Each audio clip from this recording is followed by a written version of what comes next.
Who among the following? Who among the following hmm, constitute the National Development Council? नहीं है ना? हाँ यही।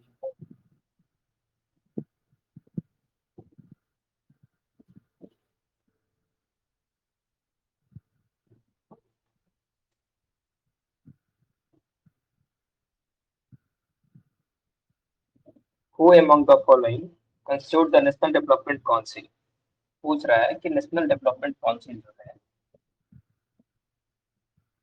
किन किन लोगों से मिलकर बना होता है, किन किन लोगों मतलब तो उसके मेंबर कौन कौन होते हैं, अध्यक्ष कौन होते हैं, उपाध्यक्ष कौन होते हैं, मेंबर कौन होते हैं। क्वेश्चन का हम्म, डिमांड नहीं है और इसमें ऑप्शन दिया हुआ है, जैसे कि पहला है प्राइम मिनिस्टर, दूसरा है chairman finance commission, ministry of union cabinet, chief minister of all state. उसके बाद दिया हुआ ऑप्शन की 1 2 3 1 3 4 2 4 1 2 3 4। तो सबसे पहले हम लोग जाना है आखिर ये नेशनल डेवलपमेंट काउंसिल हो जाता है, बात है ना? हेलो। सुन रहा हूँ।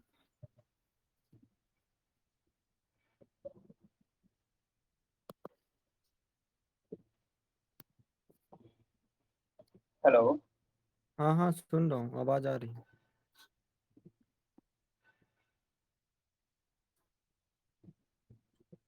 हेलो। जी जी सुन रहा हूँ, आवाज आ रही है। हाँ, तो सबसे पहले हम लोग जानना होगा नेशनल डेवलपमेंट काउंसिल आखिर है क्या। उसके बाद बताना है कि कौन इसका मेंबर है क्या नहीं है। हम्म। ये क्या था कि जब आफ्टर इंडिपेंडेंस क्या था, जब स्टेट सब बन रहे थे, उस समय स्टार्ट हुआ था, आपको पता होगा 5 ईयर प्लान स्टार्ट करते, पंचवर्षीय हाँ, योजना। पंचवर्षीय तो जब योजना। पंचवर्षीय योजना स्टार्ट हुआ तो उस चीज को मजबूत करने के लिए, मोबिलाइज करने के लिए एक नेशनल डेवलपमेंट काउंसिल बनाया गया, जो कि पहले योजना आयोग था। हम्म। उसके लिए इसका गठन किया गया था कि जो 5 ईयर प्लान है उसको अच्छे से इंटीग्रेट किया जाए और ताकि इकोनॉमिक एक्टिविटी जो उसका अचीवमेंट हो, जो उसका क्या बोलते हैं टारगेट हो, उसको फुलफिलमेंट करे। बिल्कुल। ठीक। तो अब इसे बात करें तो मेंबर कौन कौन से। पहला देखिए प्राइम मिनिस्टर, दूसरा chairman finance commission, ministry of union cabinet, chief minister of policy.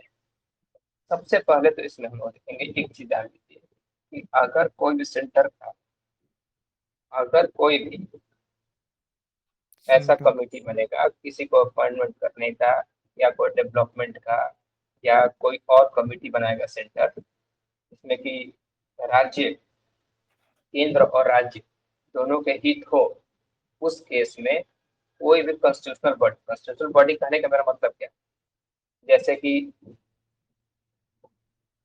Finance commission हो गया, सीबीसी फाइनेंस कमीशन हो गया, अति पिछड़ा आयोग हो गया, पिछड़ा आयोग हो गया, ये लोग जितने मेंबर है, राष्ट्रपति हो गए, उपराष्ट्रपति होंगे, ये लोग मेंबर उसके ना मेंबर होते हैं और ना ही अध्यक्ष और उपाध्यक्ष बनते हैं। ध्यान रहे किस केस में, अगर जो भी कमेटी बने या जो भी कोई कंप्रोमाइज बने जिसमें कि सेंटर और स्टेट का दोनों का हित हो। हम्म। जैसे कि इस बार भी फिल्म से क्वेश्चन आया था ना, कोई ऐसा था जिसमें कि राष्ट्रपति दिया हुआ था कि राष्ट्रपति मेंबर होते हैं नहीं होते हैं। हाँ राष्ट्रपति हाँ आया हाँ। आया था ना क्वेश्चन, तो जी जी। राष्ट्रपति हो उपराष्ट्रपति हो, ऐसा कोई कमिटी नहीं है सेंट्रल गवर्नमेंट का या सरकार का उसमें राष्ट्रपति और उपराष्ट्रपति मेंबर है, कोई कमिटी नहीं है, वो कहीं भागीदार लेते नहीं है। तो हम्म। इसमें से अगर हम लोग दो हटाते हैं तो आंसर आ जाएगा, लेकिन ठीक है आंसर तो आ गया, लेकिन हमें जानना होगा कि आखिर ये इसका फंक्शन और रोल क्या है, इस कमिटी आखिर ये क्यों बना, नेशनल डेवलपमेंट काउंसिल क्यों बना। ये एक चीज ध्यान रखिएगा, हम्म। ये ना तो कॉन्स्टिट्यूशनल बॉडी है और ना स्टैट्यूटरी बॉडी है। हाँ। इसका मतलब क्या हुआ कि ना इसका तो प्रधान कॉन्स्टिट्यूशन में है और ना स्टैट्यूटरी बॉडी है। स्टैट्यूटरी बॉडी मतलब कहने का मतलब कि अगर कोई गवर्नमेंट के एक्ट से बना हो, ना गवर्नमेंट के कोई एक्ट से बना है और ना ही कोई किसी कॉन्स्टिट्यूशन अमेंडमेंट या कॉन्स्टिट्यूशन का प्रावधान है। ये सिर्फ नॉर्मल एक एग्जीक्यूटिव ऑर्डर कहने का मतलब, काउंसिल ऑफिसर ने एक ऑर्डर पास किया, चलिए हम एक ये संस्था बनाते हैं, उससे बना था। ये पहली बार 1992 में जवाहरलाल नेहरू से पास बना था। और इसके मेंबर होते हैं prime minister, union cabinet minister, chief minister of all state. All state क्यों होंगे? क्योंकि जब डेवलपमेंट की बात है तो इसमें सेंटर और स्टेट दोनों का ही स्टेक होल्डर दोनों है, तो दोनों लोग होंगे। और साथ में जो भी रिप्रेजेंटेटिव होंगे यूनियन टेरिटरी के। रिप्रेजेंटेटिव कहने का मतलब कि अगर कोई यूनियन टेरिटरी है जहाँ पर विधानसभा है तो उसके चीफ मिनिस्टर, अगर चीफ मिनिस्टर वहां नहीं है तो वहां के जो राज्यपाल होंगे, एलजी होंगे, वो गए। हम्म। नेशनल डेवलपमेंट काउंसिल को अब ये 2014 में जब प्रधानमंत्री बने तो इन्होंने एक एग्जीक्यूटिव ऑर्डर से इसको रिप्लेस करके नीति आयोग बनाया। ठीक। ठीक। और कोई इसमें कुछ डाउट? नहीं, कोई डाउट नहीं। चलिए अगला क्वेश्चन पढ़िए। Consider the following statement. The Parliamentary Committee on Public Account uh, consists of not more 25 member of the Lok Sabha. मतलब कि 25 से अधिक मेंबर नहीं होंगे लोकसभा में, ऐसा। और कौन सा? दूसरा बोल रहा है कि हाँ। Second number, scrutinize appropriation and finance account of the government, और तीसरा examine the report of the controller and auditor general of India. तो क्या मतलब हुआ इसका? देखिए, पार्लियामेंट्री कमेटी के बारे में पढ़े होंगे। हम्म। हेलो। हाँ हाँ। पार्लियामेंट्री कमेटी के बारे में पढ़े हैं ना? क्या पढ़े, बताइए कुछ जो पढ़े हैं। पार्लियामेंट्री कमेटी मतलब आप बताइए क्या है, समझाइए नहीं जरा, क्या, मुझे नहीं नहीं समझ आ रहा। क्या पढ़े, थोड़ा सा भी बताइए। और कोई लोग जुड़े हैं? जुड़े तो भी बताएं, पता नहीं। नहीं, कोई नहीं जुड़ा। आप पार्लियामेंट्री कमेटी मतलब समझ क्या रहे हैं? इसका मतलब कुछ समझ रहे हैं कमेटी मतलब? मतलब कि पार्लियामेंट तो वो हो गया, लोकसभा, हाँ। राज्यसभा और राष्ट्रपति हो गया। और अगर कमेटी होगी तो उन्हीं से जुड़ा नहीं हुआ नहीं, कुछ एक सुनिए समूह सुनिए, बनेगा। क्या होता है ना, हम्म। पार्लियामेंट्री कमेटी का मतलब हुआ कि जो हमारा पार्लियामेंट्री सिस्टम है, तो मानिए ऐसा थोड़ी है कि मानिए कोई आप अगर बिल पास करना है, ठीक, तो बिल पास करना है तो भी तो चाहिए कि बिल को कोई स्क्रूटनाइज करे, देखे कि इसमें क्या खामियां हैं, क्या गलतियां हैं, क्या सही है, क्या है। ये चीज चाहिए ना। इसलिए पार्लियामेंट में कमेटी बनाया गया हम्म। है हर एक चीज के लिए, कि इसका ये काम होगा, उस कमेटी में इतने मेंबर होंगे, ये चीज ये देखेंगे, ये चीज ये देखेंगे। तो अगर देखा जाए तो पार्लियामेंट में दो टाइप की कमेटी, एक स्टैंडिंग कमेटी और एड हॉक कमेटी। हम्म। स्टैंडिंग कमेटी का क्या है ना कि ये फिक्स कमेटी है, तो मतलब ये इसका ड्यूरेशन मतलब कि हमेशा रहेगी ये। लेकिन एड हॉक कमेटी क्या है कि जब जरूरत पड़ेगा तब उसको बनाया जाएगा, उसके बाद वो उसका विघटन हो जाएगा। ठीक। हम्म। तो कुछ इसमें क्या बोलते हैं, स्टैंडिंग कमेटी 6 तरह की हैं। और जैसे कि फाइनेंस कमेटी हो गया, डीआरएससी हो गया, कमेटी इंक्वायरी हो गया, और committee day to day business हो गया। ये सब सारी कमेटी है। तो यहाँ पर क्वेश्चन क्या पूछा है, पब्लिक अकाउंट कमेटी के बारे में। तो जो पब्लिक अकाउंट कमेटी है ये आती है फाइनेंस कमेटी के अंदर। हम्म। अब इसमें आप देखेंगे इसमें कितने मेंबर होते हैं। पब्लिक अकाउंट सबसे तो छोड़िए मेंबर्स वाले, पहले इसके जानते हैं ये आखिर स्टार्ट पहली बार कब बना। जो पब्लिक अकाउंट कमेटी है, आप पढ़े होंगे गवर्नमेंट ऑफ इंडिया एक्ट 1999, 1919 के एक्ट के थ्रू पहली बार इस कमेटी का गठन 1921 में किया गया था, जबकि इसमें 22 मेंबर होते हैं। 5 मेंबर आते हैं लोकसभा से और 7 मेंबर आते हैं राज्यसभा से। मतलब पहला और गलत हो गया। हाँ, 22 मेंबर होते हैं, 15 आते हैं लोकसभा से, 7 आते हैं राज्यसभा से। और ये हम्म, हर एक साल मेंबर इसमें अपॉइंट होते हैं। अब अपॉइंट कौन करेगा भाई? तो इसको इसमें मेंबर को अपॉइंट करते हैं प्रिसाइडिंग ऑफिसर या जो भी अध्यक्ष लोकसभा के। ठीक। अब ये नहीं है कि ये किसी पार्टी से आ सकते हैं, ये क्रॉस द पार्टी। ये क्या होता है ना, जैसे मानिए कि ये पब्लिक अकाउंट कमेटी है, तो पब्लिक अकाउंट कमेटी का कुछ ना कुछ काम होगा स्पेसिफिक। तो देखा जाता है कि जो भी मेंबर ऑफ पार्लियामेंट उस क्षेत्र में उस क्षेत्र में उनका ज्ञान अच्छा है, उनका एक्सपीरियंस है, उनको उस कमेटी में रखा जाता है। और जो उसमें से एक को हेड बनाया जाता है। एक चीज ध्यान रखिएगा कि ये कमेटी में मिनिस्टर मेंबर नहीं मिनिस्टर होते। और मेंबर नहीं होते, मतलब हाँ, मिनिस्टर मिनिस्टर मेंबर मेंबर होते। नहीं होते। नहीं, जो मिनिस्टर है, कैबिनेट है, मिनिस्टर है, हम्म। वो मेंबर नहीं है। अब क्वेश्चन उठता है भाई क्यों मेंबर नहीं होंगे? क्यों? क्वेश्चन उठता है ना, क्यों मेंबर नहीं होंगे? क्यों? तो इसका कारण क्या है ना, ये कमेटी का काम क्या है कि जो गवर्नमेंट के द्वारा जो भी एक्ट पास होगा, जितने बिजनेस होगा, उसका ये क्या करता है, स्क्रूटनाइज करता है। मतलब क्या, स्क्रूटनाइज कहने का मतलब क्या हुआ? देखता है, उसमें अगर कुछ कमियां हो उसको निकालता है, सुधार भी उसको समझाता है कि इसमें सुधार जरूरत है ये।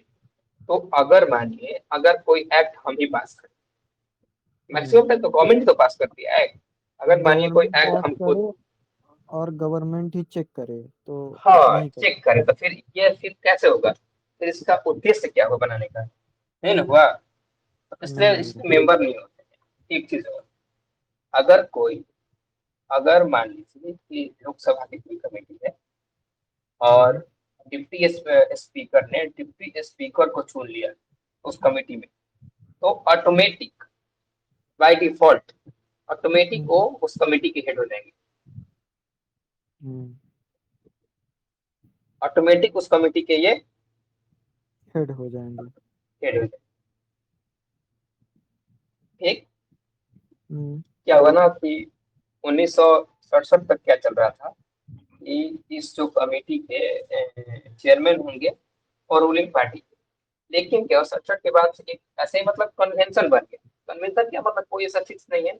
एक नहीं होता है परंपरा, परंपरा बन गई कि इस कमेटी के जो भी चेयरमैन होंगे वो अपोजिशन पार्टी के होंगे।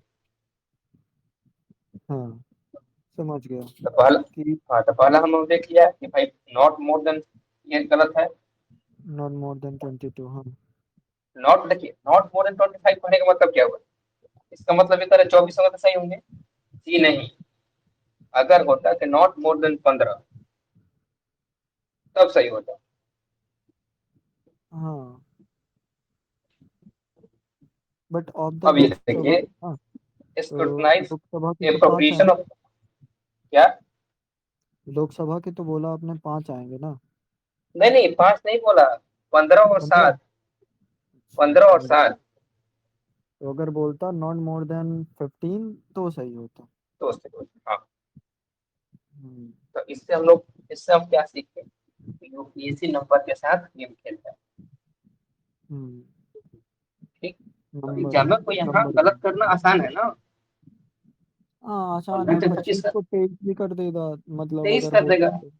22 कर हाँ, देगा, 21 कर देगा, आसान है। चलिए, नेक्स्ट सेकंड स्टैंड पढ़िए। तीसरा स्क्रूटनाइज, है।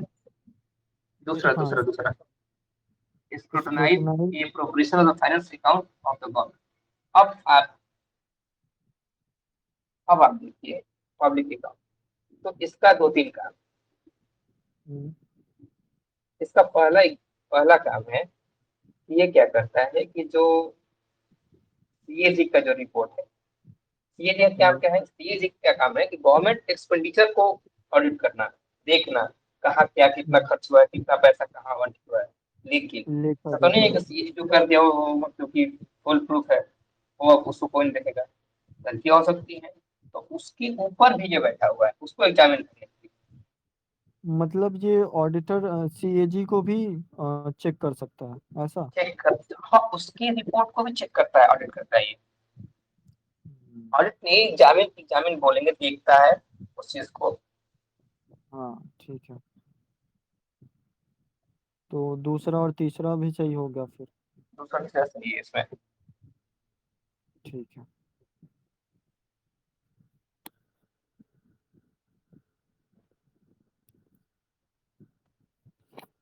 ठीक। ठीक। इसका काम है, हो गया कि इसका काम है कि पहला बात ये 22 मेंबर होंगे, हम्म। 15 यहाँ से। और 7 आरएस से। RS से। 15 7 22। ठीक है। आगे। ठीक। ठीक है। चलिए तीसरा क्या है, पढ़िए। इन the contest of India. Which of the following principle is are implied institutionally in the parliamentary government? मतलब मतलब कि पार्लिया, in the contest of India which of the following principle, मतलब कौन से प्रिंसिपल हैं जो पार्लियामेंट्री फॉर्म ऑफ गवर्नमेंट के हैं। मतलब पार्लियामेंट, इसका कहने का मतलब कि पार्लियामेंट्री फॉर्म ऑफ गवर्नमेंट के कौन कौन से फीचर हैं।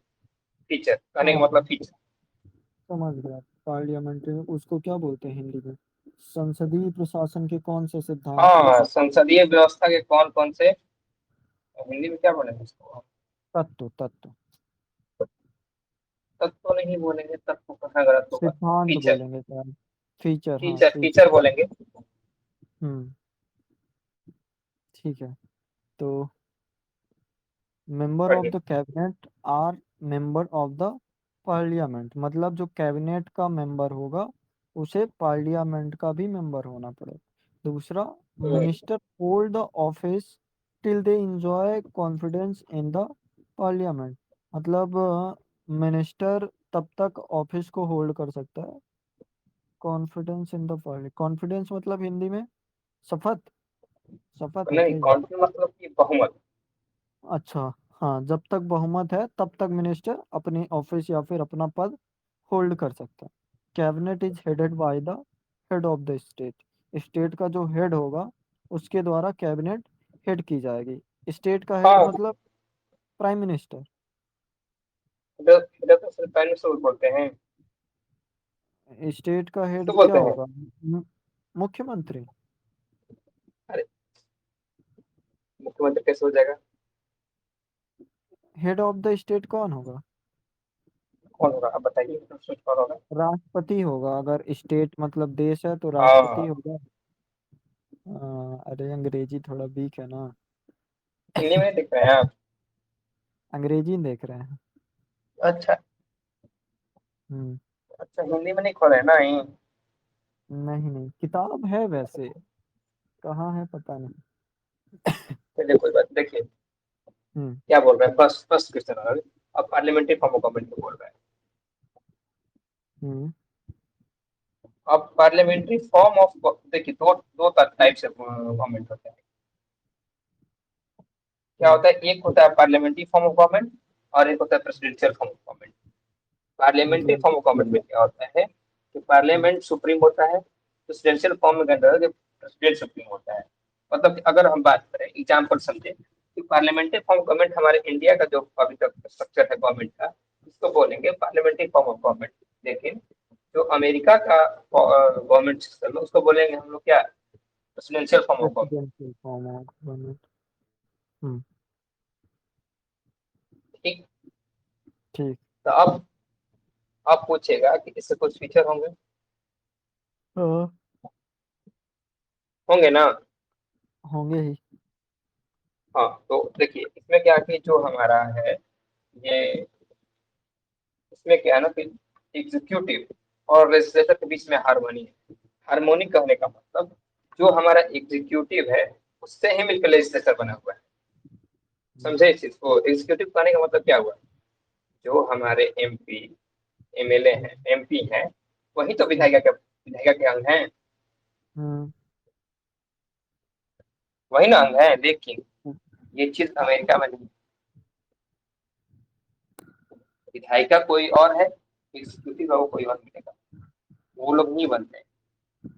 हमारे यहाँ तो ये है ना कि जो इलेक्शन जीता है वही मंत्री बनेगा, है ऐसा ना चीज। अगर अगर वो इलेक्शन नहीं जीता है तो 6 महीने तक मंत्री रह सकता है।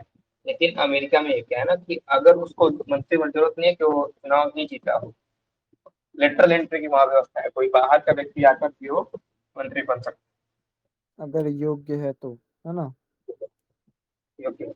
और योग्यता के आधार पर बनेगा। योग्य मतलब क्या, कि अगर मानिए कोई व्यक्ति है कि अपना पूरा जीवन वाटर रिसोर्स पर रिसर्च किया है, पढ़ा है, पूरा जीवन पीएचडी किया, स्कॉलर, क्या बोलते हैं, स्कॉलर है वहाँ का, तो हम्म। जब वो वाटर मिनिस्ट्री को संभालेगा तो वो अच्छा उसको दिखेगा ना, उसको पता है क्या चीजें कैसे काम करती है। हम्म। ठीक। अब ठीक। पढ़ते हैं आप ऑप्शन में, member of the cabinet, cabinet as member of the parliament. सही है। अगर जो कैबिनेट मिनिस्टर है वो पार्लियामेंट का मेंबर होता है। इन्हें ने कह रहा है कि ओनली राज्यसभा या लोकसभा। पार्लियामेंट कहने का मतलब कि लोकसभा, राज्यसभा और प्रेसिडेंट। कहीं भी हो सकता है।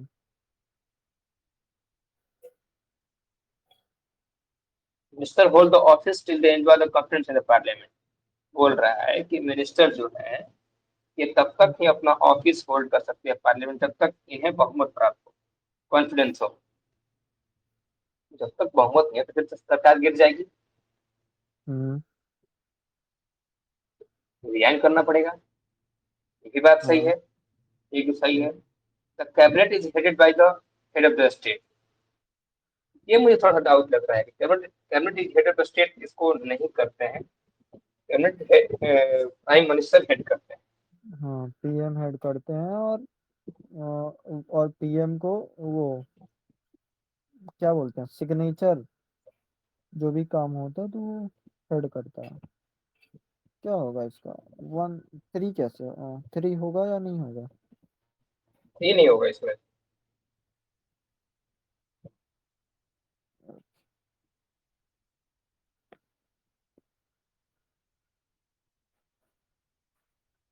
प्राइम मिनिस्टर लीड करते हैं, लेकिन जो हेड ऑफ द स्टेट है, हेड ऑफ द प्रेसिडेंट होते हैं, इसलिए ऊपर तो होगा। ठीक। Next point. नेक्स्ट है कि कंसीडर द फॉलोइंग स्टेटमेंट।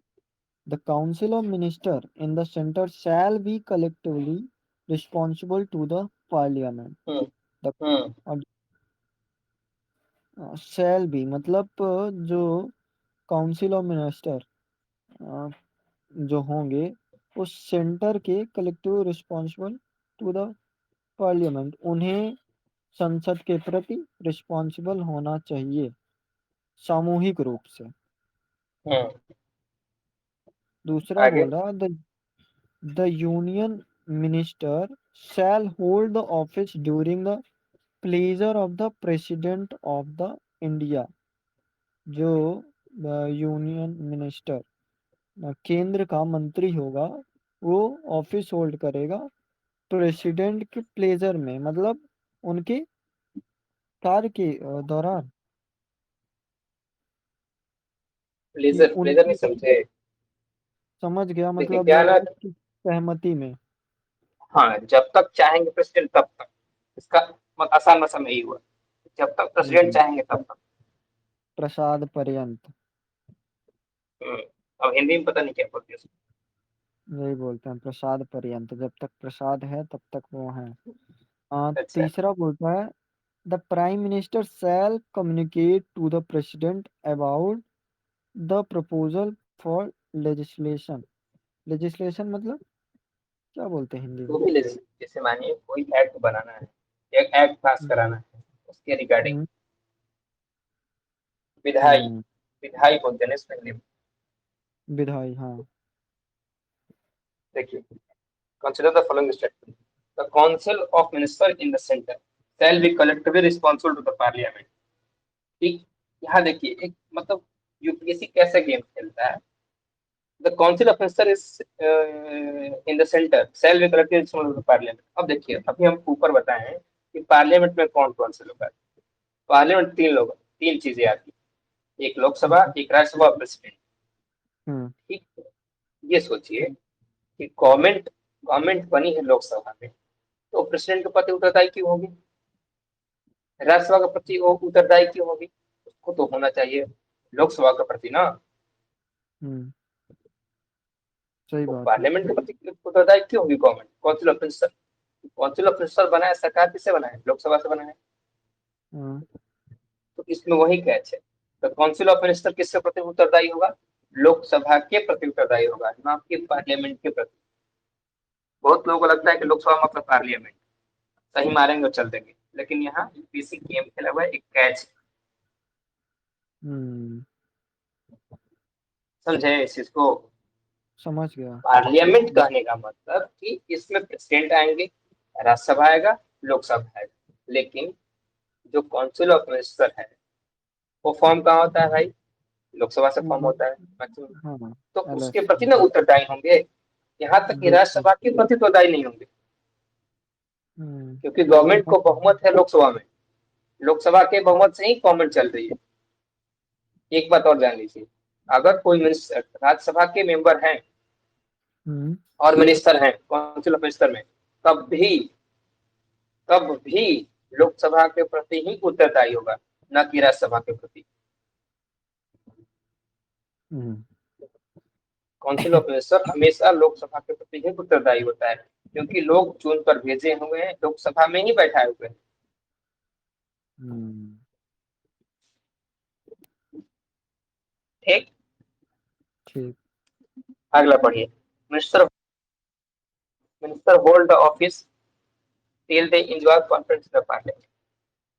बात सही है भाई, अगर कॉन्फिडेंस नहीं होगा मिनिस्टर को, सरकार को, पार्लियामेंट सरकार गिर जाएगी।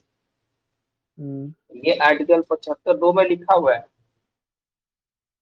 75(2) में लिखा हुआ है, union hmm, minister shall hold office during the period of, नहीं नहीं, ये तो कौन सा है, हम लोग कौन सा ये उल्टा पढ़ दिया, होल्ड ऑफिस उल्टा पढ़ दिया। The union minister shall hold office during the period of president, कि जब तक हम्म, प्रेसिडेंट चाहेंगे तब तक ही मिनिस्टर तब तक ऑफिस ही। होल्ड कर सकते हैं। ऐसा हाँ, क्यों, प्रसाद पर्यंत। एज क्योंकि प्रसाद बहुमत पर्यंत ऐसा है। बहुमत खो देंगे तो, क्योंकि हमारा parliamentary system, form of system है, उसमें क्या बोलते हैं, कॉन्फिडेंस तब तक होगा जब तक, क्या हाँ, बोलते हैं।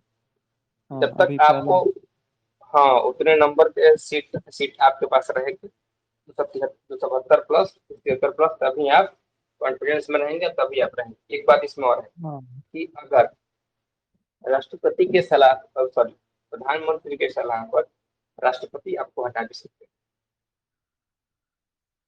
प्रधानमंत्री की सलाह पर राष्ट्रपति हटा सकता है कैबिनेट मिनिस्टर वगैरह को। हैं। हाँ हाँ, मिनिस्टर को। हाँ, ठीक है। मतलब प्रधानमंत्री अथॉरिटी नहीं रखता वो कैबिनेट मिनिस्टर को हटाने की, वो बोलेगा। हालांकि एक होता तो चीज वही है, हम हम पर हम आपको ऐसे ही बता दिए इसमें, लेकिन ये चीज तो अलग चीज है, ध्यान दीजिएगा। यूनियन हम्म मिनिस्टर बोला है, shall hold office during the pleasure of the president। प्रधानमंत्री के कहने पर ही राष्ट्रपति किसी को हटाता है। हम्म ठीक। जैसे कि माननीय मानव संसाधन मंत्री हैं स्मृति ईरानी, तो अगर वो हम्म। अब उनको हटा दिया गया है, तो प्रधानमंत्री के कहने पर ही राष्ट्रपति ने हटाया है। हाँ तो हाँ हाँ हाँ। हाँ। तब आप तब आप इसमें पूछ सकते हैं कि भाई प्लीजर कैसे हुआ, पूछ सकते हैं ना। हम्म कैसे हुआ। और जैसे अगर कॉन्फिडेंस है, मतलब विश्वास है, और विश्वास तब तक रहेगा जब तक प्लेजर ऑफ द प्रेसिडेंट, उसको प्रसाद पर्यंत मानो या फिर कुछ मानो, कि जब तक राष्ट्रपति संतुष्ट है तब तक। संतुष्ट देखिए, संतुष्ट करने का मतलब क्या है ना, कि अगर हम्म अगर आप पार्लियामेंट में, अगर आप लोकसभा में बहुमत, तो असंतुष्ट हो जाएगा, हटाए कहीं आपको। हम्म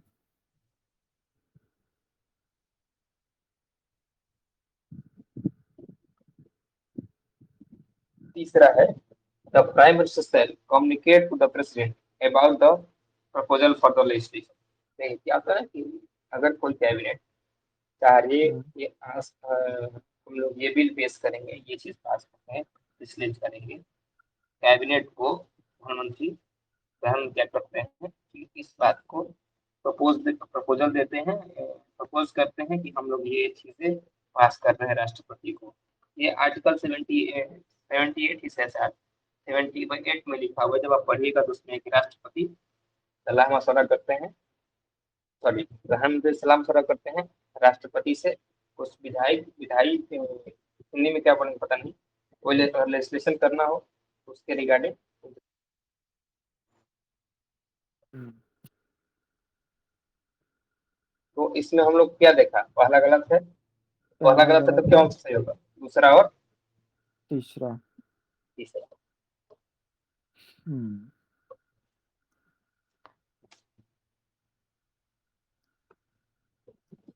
चलिए आगे बढ़िए। Consider the following statement. पहला, national development council is an organ of the planning commission. अभी हमने पढ़ा कि ऑर्गन मतलब तंत्र ना, कि प्लानिंग योजना आयोग का ही एक ऑर्गन है। तो ठीक है।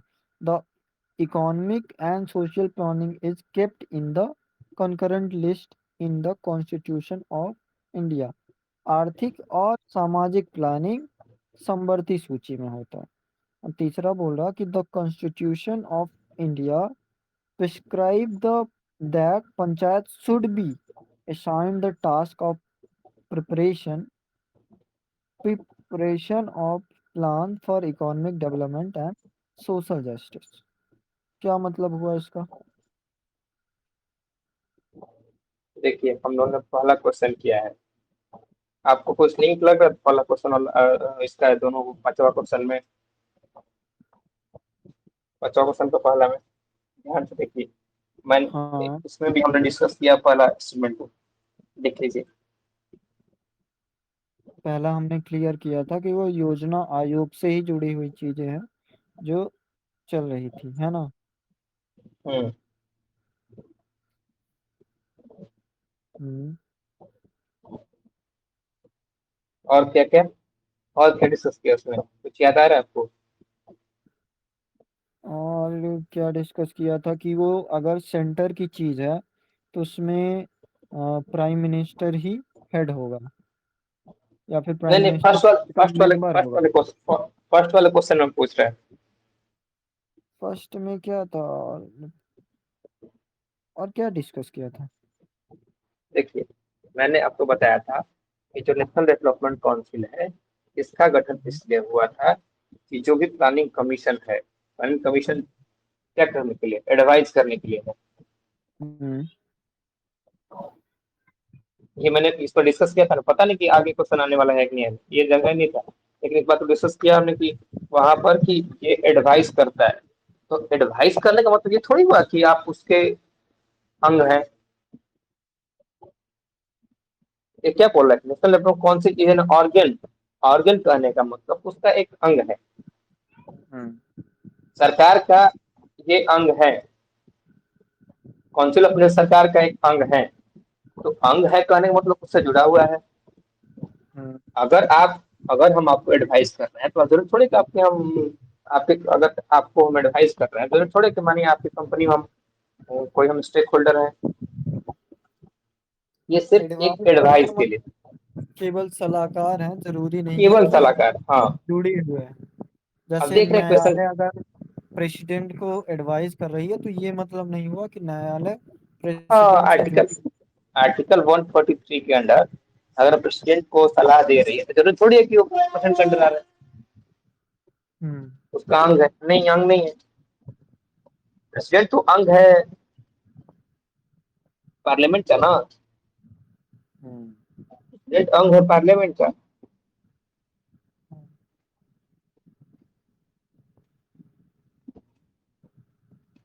ठीक है। एनडीसी, एनडीसी ये था कि ये प्लानिंग कमीशन को एडवाइस देती थी, और जितने भी इसके मेंबर हैं सारे स्टेट के मिनिस्टर और यूटी के मिनिस्टर, यूटी के सीएम और ये क्या एलजी। सबको ये एडवाइस दे देते कि कैसे चीजें कार्यान्वित करनी है, प्लानिंग कमीशन का जो प्लान है उसको कैसे अचीव करना है, ये सब।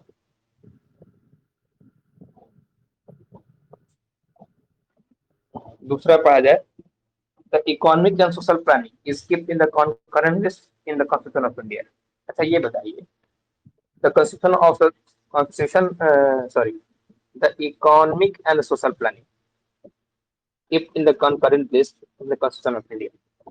अच्छा ये बताइए कि अगर इकोनॉमिक एंड सोशल चीज, सोशल प्लानिंग जो है, ये कितना इम्पोर्टेंट थीम है देश के विकास के लिए। हेलो। हम्म सुन रहा हूँ। ये देश के विकास के लिए कितना इम्पोर्टेंट चीज है। अगर इसको हम लोग या तो स्टेट लिस्ट में रख दें या सेंट्रल लिस्ट में रख दें, तो फिर या तो स्टेट इस पर कानून बना सकता है, ना तो सेंटर बना सकता है, यही ना होगा।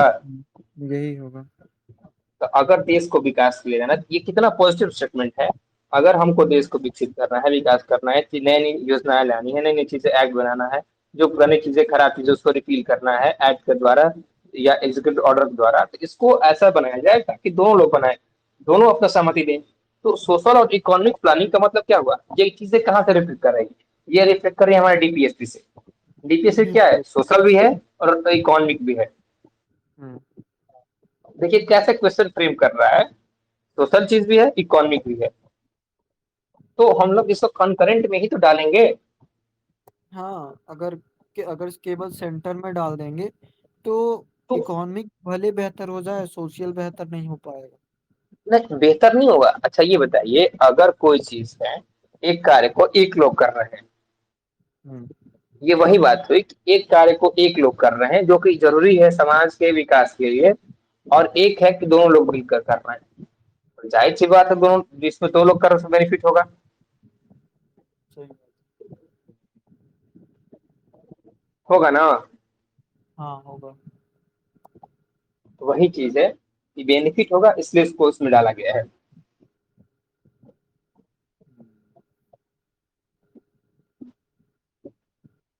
अब जैसे हम लोग ने इसमें क्या किया, आर्टिकल 40 के अंदर हम लोग ने पंचायत बनाया, तो पंचायत बनने से क्या हुआ, इकोनॉमिक डेवलपमेंट तो हुआ, साथ में सोशल जस्टिस भी हुआ। हम्म हुआ ना। हुआ। चलिए तीसरा पढ़िए, the constitution of India prescribe the panchayat should assign the task of preparation of plan for economic development और सोशल जस्टिस। अब इकोनॉमिक जस्टिस कैसे हुआ, अब सोशल जस्टिस। अब देखिए इकोनॉमिक जस्टिस का आने का मतलब कि हमारी पंचायत है, पंचायत अगर कुछ कार्य कर रहा है, पंचायत में 29 सब्जेक्ट दिए हुए हैं कार्य करने के लिए, उसमें आपको इकोनॉमिक डेवलपमेंट के भी कार्य हैं। जैसे कि अब मनरेगा चल रहा है, तो मनरेगा चल रहा है तो उससे तो क्या डेवलपमेंट तो हो रहा है, साथ में जो हम्म जो लोग हैं अनस्किल्ड लोग, उनको तो रोजगार भी मिल रहा है। हम्म तो रोजगार मिल तो क्या हुआ, ये तो इकोनॉमिक जस्टिस हुआ ना। अब हम्म बात करो सोशल जस्टिस का, तो आपने देखा होगा कि जो एस सी एस टी हैं और महिलाएं हैं, महिला तो महिला छोड़ दीजिए, जो जो लोग एससी हैं, एससी समाज को पंचायत में आरक्षण दिया गया है। हाँ, दिया गया ना। दिया गया है। तो आरक्षण दिया गया किस लिए, सोशल जस्टिस के हाँ, लिए, ताकि समाज सोशल में वो लोग जस्टिस के लिए। बराबर की स्थिति में हैं। हाँ, और ये ऐसा सोशल जस्टिस है जो इकोनॉमिकल डेवलपमेंट के भी लिए भी फायदेमंद है। होगा ही, जब तक आप समाज में बराबर नहीं होंगे तो फिर इकोनॉमिक जस्टिस आपका होगा नहीं। हम्म तो इसमें वन गलत है, तो तीन सही है।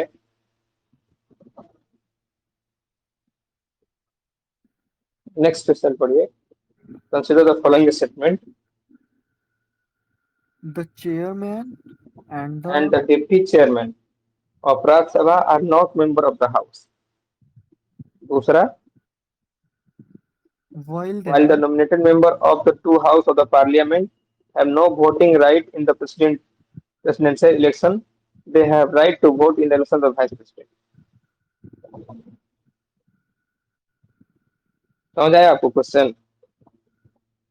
इसका हाँ, पहला ये स्टेटमेंट समझ बोल में। रहा है, पहला स्टेटमेंट बोल रहा है the chairman the deputy chairman of Rajya Sabha. तो पहला बात, चेयरमैन कौन होते हैं राज्यसभा के? चेयरमैन होते वो हैं वाइस उपराष्ट्रपति। प्रेसिडेंट। और डिप्टी चेयरमैन कौन होते हैं? जो भी लोग हैं, जो भी मेंबर हैं हम्म। राज्यसभा की, उसमें से ही डिप्टी चेयरमैन का इलेक्शन के चुनाव किया जाता है।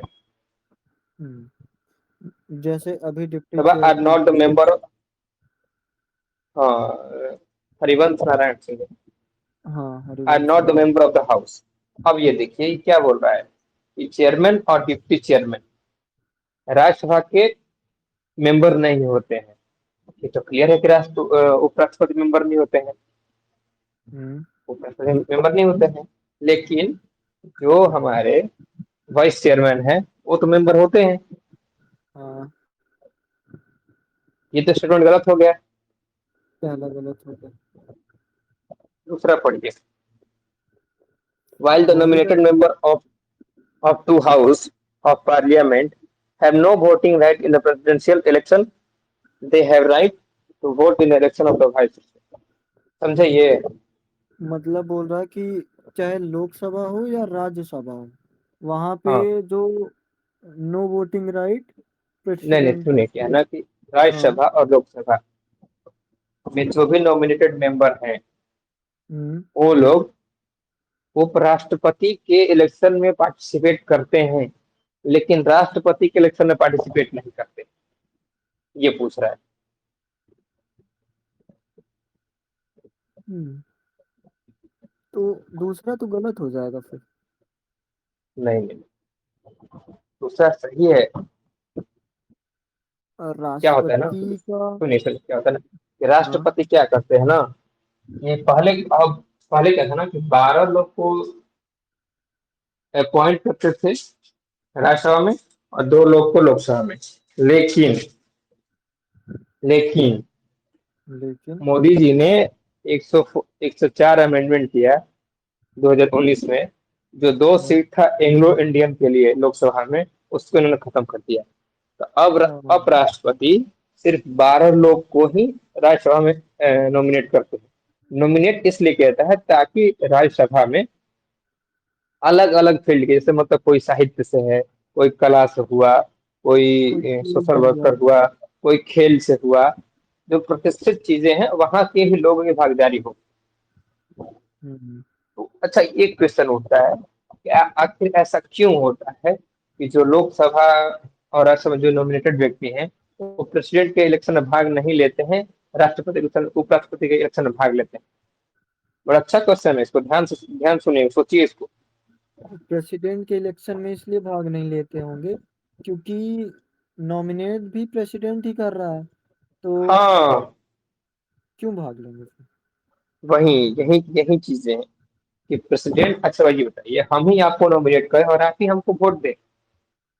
हाँ, जैसे अभी पिछला दूसरा शायद क्वेश्चन था कि चेक करने की बात थी ना कि कौन चेक करता है, मिनिस्टर वगैरह क्या था। प्लेजर प्लेजर हाँ, प्लेजर ऑफ प्रेसिडेंट। तो उसी टाइप का है। हाँ, ये चीज ध्यान रखिएगा। एक बात है अगर राष्ट्रपति को हटाना हो तो उस केस में ये लोग भाग लेंगे? राष्ट्रपति को हटाना हो तो वहां भी नहीं लेंगे भाग। नहीं, वहां भाग लेंगे ये लोग। फिर वहां भी सपोर्ट करेंगे फिर तो। कहाँ सपोर्ट करेंगे? और राष्ट्रपति को अगर हटाना होगा तो कहेंगे नहीं हटाना है। नहीं नहीं, वहां ये लोग भाग लेते हैं। अच्छा।